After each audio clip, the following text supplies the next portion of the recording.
Bonjour, chers amis, ici Priscille dans les bouchons. Alors je suis déçue parce que je vous avais fait un super bel épisode et puis je ne sais pas pourquoi l'enregistreur s'est coupé à 15 minutes 00. Alors c'est peut-être une nouvelle limitation sur mon application dont je n'étais pas au courant. Et puis du coup voilà, il faut que je recommence. Alors, bonjour, je suis effectivement sur la route comme vous devez l'entendre. Et tout à l'heure, j'étais vraiment de très très gros bouchons, donc là je suis plus dans Paris, donc c'est un petit peu plus calme, surtout dans le quartier où je suis, mais je pense que dans quelques secondes, je remonte sur le périph', ça va être la même chose. On est le 16 décembre, là je pense que tout le monde a repris ses habitudes en fait de circulation. Et il y a donc du coup beaucoup de monde partout. Et j'étais un peu surprise, ce matin j'avais rendez-vous pour faire un shooting photo, que je vous raconte l'histoire, du coup je vais dépasser les 15 minutes encore. Donc très rapidement en fait je suis inscrite sur une plateforme de mentorat qui s'appelle My Job Glasses, et donc je vous encourage d'ailleurs, si vous êtes des professionnels, quel que soit le métier, à vous y inscrire. Ça permet en fait d'être contacté par de jeunes personnes, des étudiants qui sont un peu en quête d'informations sur ce qu'ils pourraient bien faire de leur peau plus tard. Et du coup, voilà, on prend des rendez-vous, tout est fait en ligne, c'est super bien fait, c'est vraiment bien. Et puis, en général, ils arrivent très préparés avec plein de questions. C'est super motivant, je fais ça depuis plusieurs années. Et donc là, en ce moment, ils lancent une campagne de publicité. Et ils ont fait appel aux professionnels de la plateforme qui étaient en région parisienne et disponibles ce matin. Alors c'était toujours à l'arrache, là, on était prévenus hier, pour faire une photo. Alors il y a 30 personnes qui sont photographiées, 10 seulement seront dans la campagne publicitaire nationale qui est faite par JC Deco. Et puis le reste des photos, ils vont les réutiliser pour les réseaux sociaux. Donc voilà. Donc vous me verrez peut-être passer ici ou là. J'ai trouvé ça drôle. Donc voilà. Donc ce matin, j'ai fait ça. Là maintenant, je suis en route pour le bureau. Alors une petite mise à jour, parce que ça fait longtemps que je ne vous ai pas parlé. Notamment les dernières fois, je vous expliquais mes péripéties d'entretien de recrutement. Donc ça n'a rien donné, tous ces entretiens que j'ai longuement préparés. Et puis avec l'arrivée du couvre-feu puis du confinement, autant vous dire que les offres d'emploi intéressantes, ça s'est réduit comme peau de chagrin. Et qu'en plus, il faut après se mettre devant le fait que quand on arrive à 50 ans, presque 30 ans d'expérience et le salaire qui va avec, en période de crise, on part pas forcément gagnant. Donc bref, tout ça m'a du coup conforté dans l'idée que c'était peut-être le moment que je ressorte des cartons mon idée de créer une entreprise. Et donc depuis début novembre, je travaille dur sur cette idée qui est donc en 2 étapes. Donc la première idée, donc peut-être que vous avez vu ma vidéo que j'ai faite il y a une quinzaine de jours, qui est sur la chaîne YouTube, où j'ai été interviewée pour présenter justement mon idée. Donc vous l'avez peut-être déjà vu, donc ça va être une répétition si vous l'avez déjà vu, tant pis. Donc l'idée, c'est dans un premier temps de créer donc une société d'accompagnement des femmes via le coaching. Alors je cible essentiellement donc les femmes qui travaillent dans des secteurs dits masculins, parce que j'en viens, donc j'ai une petite idée de comment ça se passe et puis les difficultés que l'on peut rencontrer. Alors bien évidemment, je travaillerai aussi avec des femmes qui ne viennent pas de ces secteurs-là, si elles le souhaitent, bien évidemment. Et aussi avec des messieurs, si messieurs qui m'écoutez et vous avez envie de travailler avec moi, je suis là. Mais disons que ma niche, ma cible première, voilà, c'est celle-là que je vise. Donc accompagnement via du coaching 1 à 1, et puis aussi une plateforme. Donc je vais me baser sur ce que j'avais fait il y a 3 ans sur la plateforme Organizel. Pour ceux qui me suivent depuis là, c'est une plateforme que vous pouvez toujours d'ailleurs consulter. Les vidéos sont visibles sur Vimeo. Et donc c'est organizel.com pour celles qui veulent aller voir. Donc je vais reprendre un peu le même esprit, donc une communauté sur une plateforme privée qui va proposer des contenus. Donc là, c'était Organizel essentiellement des interviews.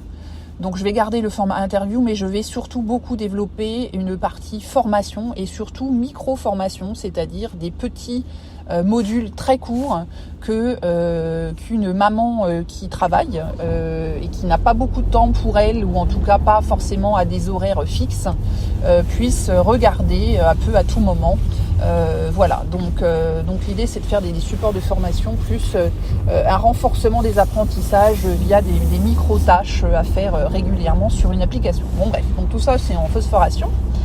Et puis donc je travaille beaucoup avec la BGE des Yvelines parce que je rentre en couveuse en début d'année normalement, si mon dossier est accepté.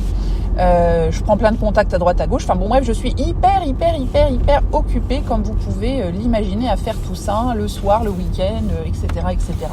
D'autant plus que je suis de nouveau en formation pour être coach agile, puisque dans ma cible client, il y a les femmes qui travaillent aussi dans toutes les techs, notamment numériques, où aussi il y a très peu de femmes. Donc voilà, je me suis dit qu'en ayant un petit vernis des nouvelles techniques de gestion de projet, d'accompagnement de ces petits jeunes qui voilà, ça pourra peut-être m'ouvrir d'autres portes et en tout cas me permettre de mieux appréhender leurs problématiques et de comprendre un certain nombre de choses, même si le but du coach n'est pas forcément de comprendre mais d'accompagner.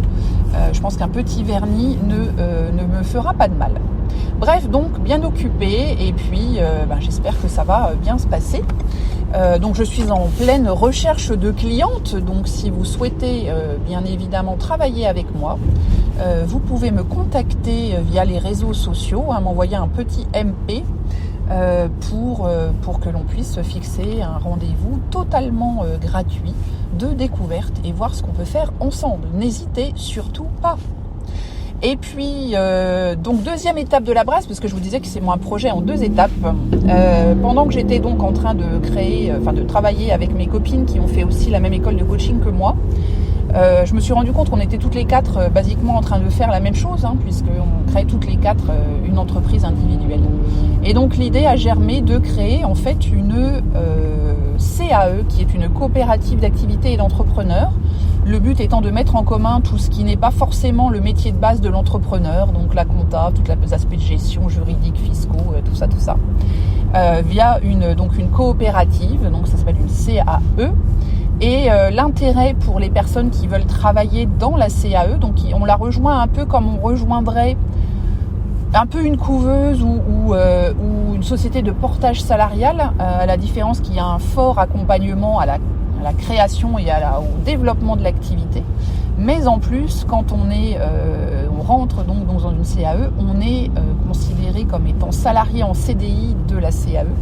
Et c'est-à-dire qu'on a toute la couverture sociale normale de n'importe quel salarié français. Donc la sécu, la retraite, j'en passe et des meilleurs. Donc du coup, ça a quand même un double avantage. Et pour ceux qui hésitent, et moi j'en ai fait partie longtemps, et c'est ce qui a longtemps différé mon projet. Si j'avais eu connaissance plutôt de ce concept de CAE, je pense que j'aurais eu moins peur de me lancer bien plus tôt que ça. Bref, c'est comme ça. Mais donc voilà, donc l'idée c'est de créer une CAE avec les copines dédiée en tout cas aux coachs et accompagnants. Donc ça sera plutôt sur la deuxième partie de 2021. Donc comme vous pouvez le voir, une année qui s'avance petitement, vraiment chargée. Ça va pas changer, vous allez me dire, voilà, effectivement, on change pas une équipe qui gagne. Deuxième sujet que je voulais aborder avec vous, c'était les séries, parce qu'évidemment en ce moment on en regarde tous plein, surtout là ça va se détendre un petit peu, mais enfin quand même. Je suis tombée sur des séries sur Arte. Vous savez peut-être que depuis fin octobre, début novembre, Arte a vraiment intensifié son offre de séries. En plus, c'est gratuit et c'est des séries, je dirais, de bon choix. Ça change un peu de ce qu'on voit sur Netflix, qui devient quand même un peu répétitif à force. Et donc là, on est sur de la série plutôt européenne, anglaise, allemande, danoise, française. Enfin voilà, donc c'est un autre style. Et là, j'ai trouvé, je vais vous parler de 3 séries que j'ai trouvées et qui sont super intéressantes. La première s'appelle No Man's Land. C'est une série française qui se passe en Syrie. Et l'histoire, le pitch, c'est un monsieur qui voit aux informations un reportage sur un attentat qui se passe en Syrie. Et il croit reconnaître sa sœur qui est normalement morte depuis longtemps sur les photos. Et du coup, il part. Voilà, donc je vous dis pas la suite. C'est hyper bien fait, ça fait un peu... alors il y a de l'espionnage, il y a une petite romance, il y a... oui, enfin c'est bien fait. Bah, franchement, j'ai adoré. Moi, je me suis retrouvée captivée à ce truc-là. J'étais un peu dubitative au début parce que tous les trucs vraiment de guerre, en plus très réalistes pour le coup, avec Daesh, machin. Enfin bon, bref, c'est quand même pas, on fait pas dans la dentelle. Voilà, c'est pas forcément toujours ce que j'ai envie de regarder, mais là, je me suis laissée attraper et c'est passionnant. C'est 8 épisodes. Voilà, j'ai fait ça en une dizaine de jours, donc top. L'autre série, toujours sur Arte, c'est une série dont j'ai perdu le nom. C'est l'histoire, je crois que c'est le journal d'un médecin ou quelque chose comme ça. Donc c'est avec Daniel Radcliffe qui est notre Harry Potter. Donc c'est l'histoire d'un jeune médecin qui, après ses études de médecine, alors on est au début du XXe siècle en Russie, et donc il est envoyé au milieu de nulle part dans un tout petit village pour remplacer le médecin. Et alors il lui arrive tout un tas de trucs. Alors c'est assez... c'est très drôle, alors c'est très acide, c'est de l'humour anglais. Et c'est très sanglant aussi parce que c'est la chirurgie à la mode il y a longtemps. Donc ne regardez pas ça en mangeant parce que je pense que sinon vous risquez d'avoir des petits problèmes parce que c'est un peu sanglant quand même par moment. Mais c'est très drôle, c'est très drôle. Alors en plus c'est un médecin qui est hanté par son fantôme plus vieux et accro à la morphine ou je sais pas quoi. Enfin bon bref, c'est pas mal du tout. Donc je vous le recommande. Les épisodes sont pas très longs en plus, donc c'est vraiment très sympa. Et le troisième que j'ai retrouvé, alors ça c'est quelque chose que vous connaissez peut-être, c'est Inside Nine, qui est alors là un pur bijou de l'humour noir anglais. J'adore. Donc j'avais regardé la première saison il y a super longtemps, donc là du coup j'ai recommencé et j'ai vu qu'il y avait d'autres saisons qui étaient sorties depuis. Donc je vais découvrir la suite parce que je pense que j'avais regardé que quelques épisodes.